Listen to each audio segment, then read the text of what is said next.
केला बेचने वाली चुड़ैल। एक बार की बात है, जादूपुर नाम के गांव में करतब दिखाती एक औरत एक रेड्डी के लिए गांव में आती है। आइए आइए मेहरबान कदरदान, खाइए रोहड़ा के ताजे ताजे केले। कभी खाए नहीं होंगे ऐसे केले, पीले पीले केले खाइए। ये कहकर रोहड़ा हाथों में 4 केले लिए उन्हें सर्कल में जोर जोर से हवा में उछालती हुई करतब दिखाती है, जिसे देखकर आसपास के सारे बच्चे अपने अपने मम्मी पापा से उस औरत के पास जाने की जिद करने लग जाते हैं। पापा, ऐसा तो सर्कस में बॉल से होता है ना, ये आंटी तो केले से कर रही है। चलिए ना पापा, देखते हैं। रोहड़ा एक पतली सी तार पर चलती हुई केलों से करतब दिखाती है। आते जाते सभी लोग बाहर रुककर उसके करतब देखते हैं और वाह वाही करते नहीं थकते। जैसे ही एक आदमी पास आकर उसे पैसे देने लग जाता है, तब वो कहती है, अरे नहीं नहीं साहब, मैं करतब तो बच्चों के मन को बहलाने के लिए करती हूँ। धंधा तो मेरा केले का है। पीछे देखो मेरी रिड्डी, जो भी मेरे केले खाएगा मेरी तरह चुस्त दुरुस्त और तंदुरुस्त हो जाएगा। पता चलता है क्या कि मेरी उम्र 55 की है। अरे पर ऐसे ठंड के मौसम में कोई केला क्यों खाएगा? ये ऐसे वैसे केले नहीं है साहब, ये शरीर में गर्मी देते हैं, ठंड को दूर भगाए। जो भी रोहिणा के केले खाए।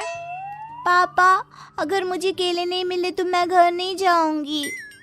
तभी उसके पापा कहते हैं कि बेटा, केले ठंड में कभी गर्मी नहीं देते। ये सब कहने की बातें हैं, सामान बेचने का तरीका है इनका। पर पिंकी नहीं मानती। मैं केले खाऊंगी।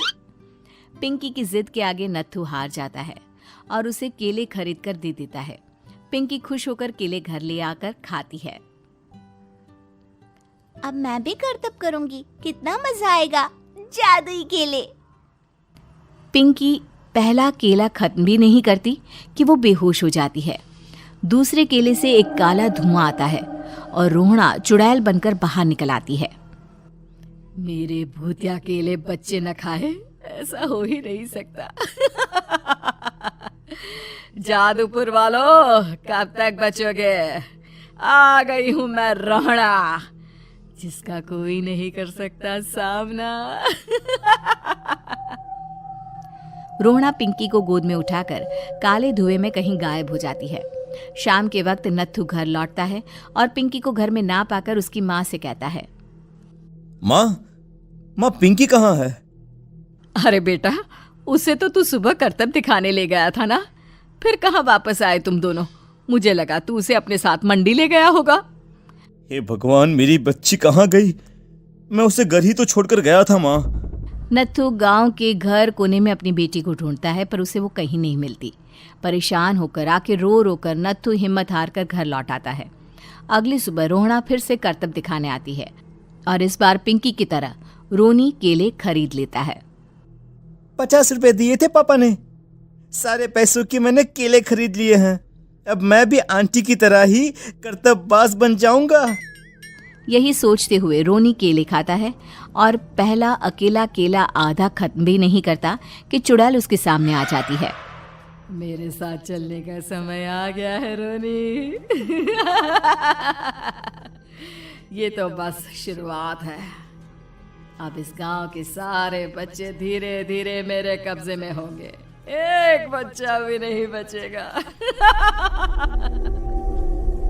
ये कहकर रोना रोनी को गोद में लेकर काले धुएं में अदृश्य हो जाती है। इसके बाद हर रोज गांव में से कोई ना कोई बच्चा गायब होता, पर ऐसा क्यों हो रहा है किसी को भी समझ में नहीं आ पा रहा था। रोज की तरह अपनी बेटी पिंकी की तलाश में नत्थू गांव के एक तालाब के पास बैठा रो रहा था। कहाँ गई मेरी पिंकी? शकुंतला के जाने के बाद एक वही तो मेरा सहारा थी। अरे उसकी आत्मा कोस रही होगी मुझे कि मैं अपनी बच्ची को संभाल भी नहीं पाया।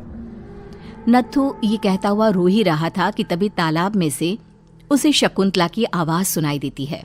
कहाँ थी तुम शकुंतला? हमारी बच्ची और सारे गायब हुए बच्चे रोहड़ा के कब्जे में हैं।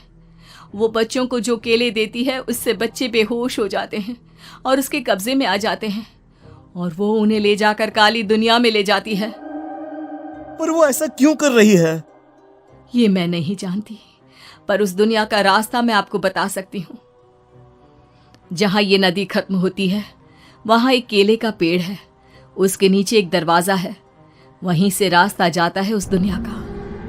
ये कहकर शकुंतला की आत्मा गायब हो जाती है। गांव के सभी लोग झुंड बनाकर उसी रास्ते से काली दुनिया में चले जाते हैं और वहां देखते हैं कि सारे बच्चे वहां काम कर रहे थे। पापा मुझे ले चलो यहाँ से। पापा पापा। सभी बच्चे अपने मम्मी पापा से लिपट जाते हैं। तो तुम लोग यहाँ तक आ गए? क्यों हमारे बच्चों को पकड़ लिया तूने? तुझे शिकार ही बनाना है तो ले, हम सब आ गए हैं, हमें खा ले। नहीं, मुझे बच्चे चाहिए। मेरे बच्चे के बदले तुम लोगों के बच्चे। क्या मतलब? मैं इसी गांव में रहने वाली एक औरत थी। केले की चोरी के इल्जाम में मेरे बेटे को गांव वालों ने इतना मारा कि वो मर गया। उसी दिन मैंने ठान लिया कि गांव वालों का भी वही हाल करूंगी।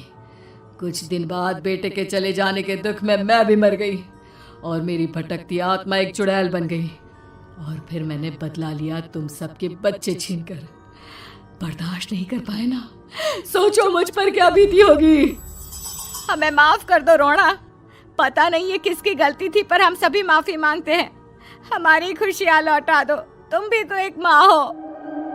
गांव वालों की बात सुनकर रोना का मन पिघल जाता है और वो बच्चों को छोड़ देती है। उसके बाद काली दुनिया बच्चों के लिए जादुई दुनिया बन जाती है। अब कोई भी कभी भी वहां आ जा सकता था।